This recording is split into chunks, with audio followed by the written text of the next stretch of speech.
Hello and welcome to the fifth episode of Island Voices, our series for island people to share their perspectives on the energy transition.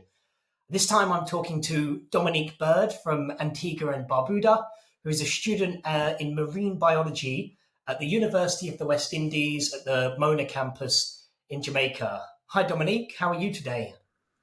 I'm great. How are you? I'm very well, thank you, and nice to talk a bit about our time at the Small Island Developing States Conference that we both attended. It's great that you were doing some work there. And what was the conference you were in Abu Dhabi for? That was quite exciting.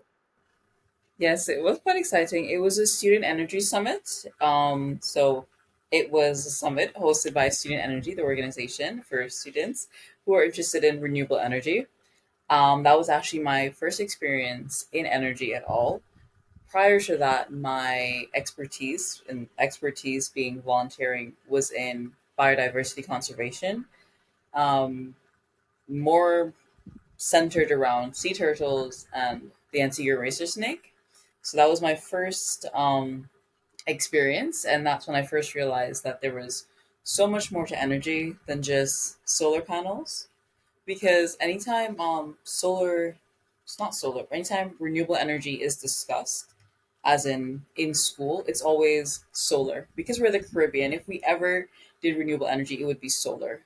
But then we're here to discuss, OTEC, ocean thermal energy conversion, and how that can be very transformative for the Caribbean, which is great.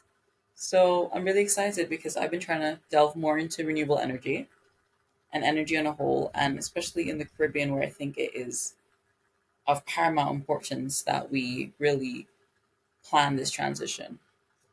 Thank you very much. I really like that, and I would also like the perspective that the ocean is a lot more than just water. You know, it's people's livelihoods, it's habitats, it's a natural resource, and I guess that ties quite well to your work studying marine biology. But yeah, you're passionate about marine and ocean energy for your masters. What kind of sparked this interest in ocean energy? Well, with global warming, there's been a decline in coral reefs, and that has affected the biodiversity of the Caribbean. Other places as well, but focusing on the Caribbean, that's where I'm from. That's where I have seen the coral bleaching and just the decline or heard of the decline in organisms. You growing up, people go fishing and so, but now you hear that fishermen have to go farther out to catch anything. You go to the beach, you don't see anything anymore. Life is just slowly disappearing from our oceans, from our beaches. And it is extremely saddening because, as a country, my country in particular, Antigua, that is dependent on tourism, we are dependent on people coming to our country and being like, wow, this is beautiful. It is slowly disappearing. And I think it should be more, more prioritized, the preservation of our natural resources. So, my interest in the ocean comes from me strongly believing that the preservation of our ocean ecosystems is a major key to solving our climate problem. Other than thinking that, particularly sea mammals are awesome, particularly whale sharks and orcas are great, there are a lot of other keystone species that are fundamental to the preservation of our oceans. So, other than just general interest, I believe that the ocean is the key. And as someone who knows that if the ocean rises too high, a lot of my country's land will simply disappear, I am very saddened, but I also feel very compelled to study it. So, as we discussed in the intro, Antigua recently hosted the fourth international conference on small island developing states, and you got to get a first-hand, experience of this through your volunteer work. What's your perspective on conferences like this one? And you may have heard of the Conference of Parties under the UNFCCC framework. The COP was 28. Now COP 29 is coming up. Now, what's your perspective on these conferences in driving change? I think that these conferences are extremely important because when it comes to the Conference of the Parties, when it comes to COP, you have all these countries coming together to discuss, you know, we want to see this, we're doing this, all those wonderful things. A lot of these countries, not well, maybe not a lot of these countries, let's say some of these countries are big. They are not bearing the brunt of climate change. They are not seeing things disappear each day. Okay? So to them, it's more just like we want to be environmentally conscious, we want to do this. But for Caribbean countries or small island developing states, it's we need to do this or else we will see XYZ happen. And XYZ happening are negative things. We will see our country disappearing, but other than our physical country disappearing, we will see our culture disappear. Okay? Because we will see our uniqueness, those organisms, those endemic species that exist only in our countries would simply disappear. You know? It's more than just a watch. It's more than just an island going under. It's people, their home, their history. It's so much. So it's important that these small island developing states come together to discuss what they need to see done. You know, what needs to be done to preserve our livelihoods. Because at the end of the day, if XY people decide not to do something, they may not really see that change.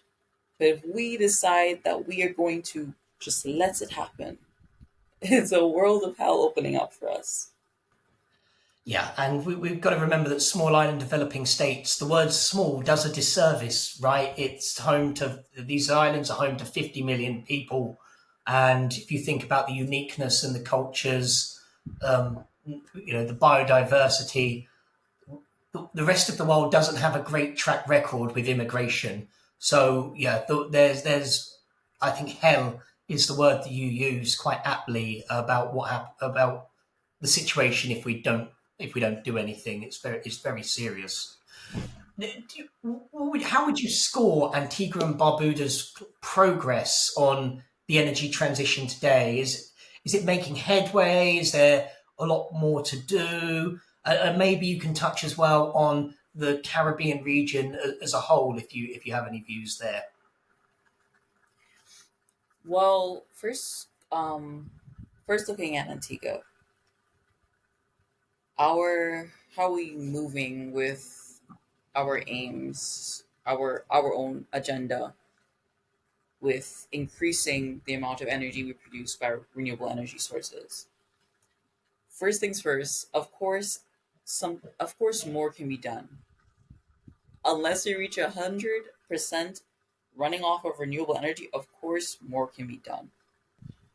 Okay, so I'm curious to know, when you think about the future, what's your vision when it comes to energy? How optimistic do you feel? Can you paint us a picture of the ideal scenario in your head? I feel like there is a future where renewable energy is the main way that the Caribbean gains its energy. I envision it in a very integrated way because I feel like that is the best way to ensure, to meet the energy requirements of the Caribbean. I don't think there is any one way that the Caribbean can depend on to meet its energy requirements. So I see each country having a very personal energy system that fits their needs. I guess just to end, I'd like to hear a bit about what you think about the ocean powering your technology through marine energies such as OTEC. So, as I was saying from like my previous answer with OTEC, is I feel like OTEC is a very good option for countries like Antigua, particularly because in comparison to other Caribbean countries, we have limited freshwater sources. So we are very dependent on desalination. And considering with global warming, we've had a very intensive drought, desalination has only increased in importance to us, to our water supply. So OTEC, if integrating desalination technologies could prove very valuable to like Antigua. Fantastic. Well, look, thank you so much for your time today, Dominique. We learned so much from these conversations, and Island Voices is really designed as a way for us to get feedback and to kind of platform people's views from the Caribbean, not just always Europeans or people from around the world kind of dominating the space. So, yeah, thank you very much for your time, and for those watching. Don't forget to subscribe to our channel and check out the previous videos of the series. And we'll see you in the next episode. Thank you.